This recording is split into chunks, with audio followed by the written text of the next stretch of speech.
I have a question for you, and I want you to think about it in maybe a slightly more philosophical way. Why do you think you make music? You might have a simple answer for this. Well, I like making music because I like making music. I make music because I like making music. I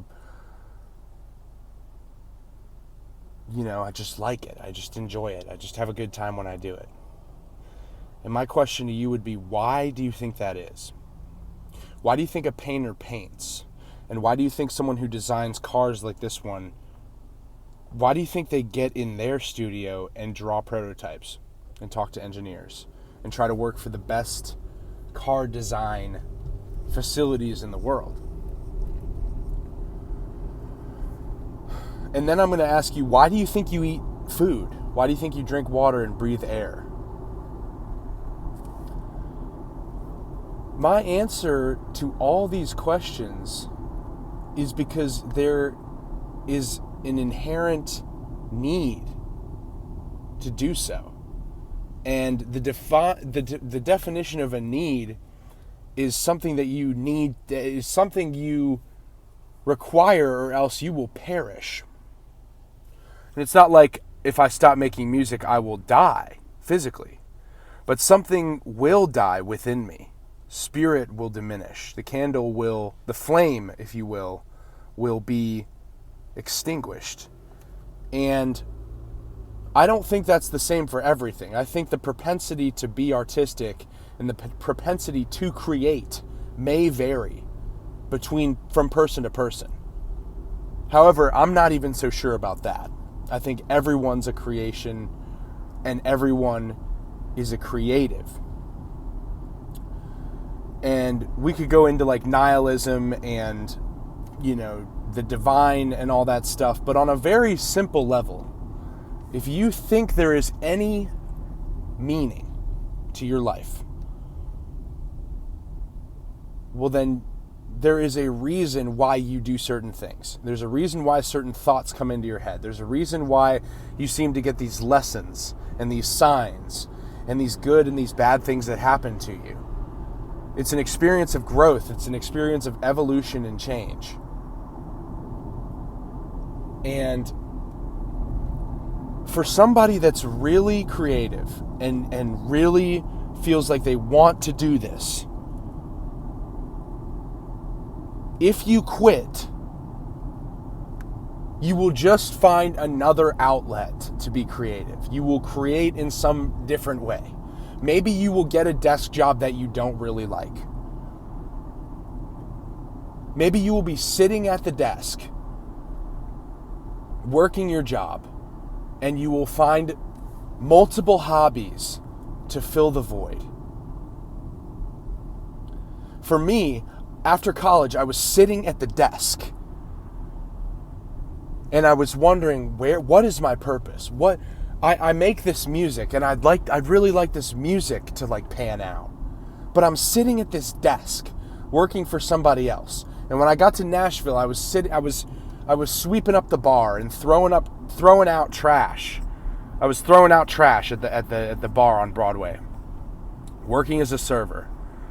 And I was working for somebody else's business.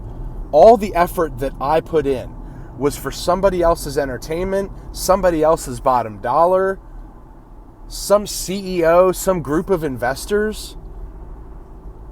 When I get into the studio, when I turn on this camera, I work for me. It's not that I don't do anything in service to anyone else. No. That's not what I'm saying at all. But at least I have a choice of what direction I get to strive towards. And as an artist, the combination of feeling the need to create with the empowerment of being able to do it on your terms is what so many people are missing. And I think even though I'm going to be 30 in less than a month, I'll be 30 years old, I think that I was early to this idea. Not everyone is meant to climb the ladder that the artist climbs of, I want to live off my art. I want to be recognized. I want to make that my main drive, my main goal. Not everybody's like that. But I guarantee you they're creating something in some other way. Whether they're creating their own emotions or they're volunteering, they're going to a soup kitchen and they're creating harmony in the community or something like that. I'm a man of God, I'm a man of spirit, and I just know that there is a reason why you as an artist, in your mind, you have these thoughts of, man, I'd really like to get my music out there. And you'd say like, oh, well, my dad or my friend or my, somebody I knew was into that. Everyone wants to be a rock star. Yeah, everyone does want to be a rock star in their own way. Why do you think 100,000 people would show up for a Eminem at a festival? Or these days, like Tate McRae, huge artist. Why do you think that is? It's because that gives people the opportunity to witness what's the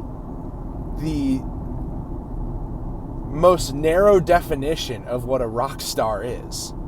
A rock star is somebody who did music and made it to where they want to make it, to where they can speak to other people through their art en masse.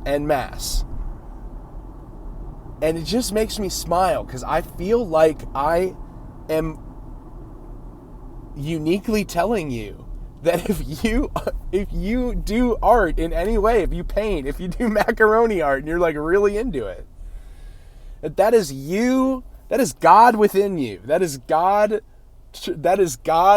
trying to experience himself and create beyond what has already been created in the physical world. So I would just tell you, if you're an artist in any form, which you probably are, you need to do that. And until you do that, there will be something missing. There will be a hole. There will be a void. Because until I completely shifted and I started tackling this myself, like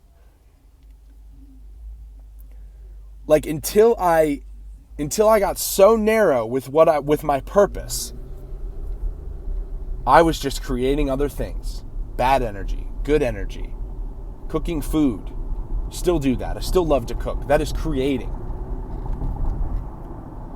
You're creating something at all times. Whether you're creating thoughts or you're creating thoughts towards actions or you're making music or you're painting. So think about that, because I don't know if anyone's really articulated this. Everyone's an artist.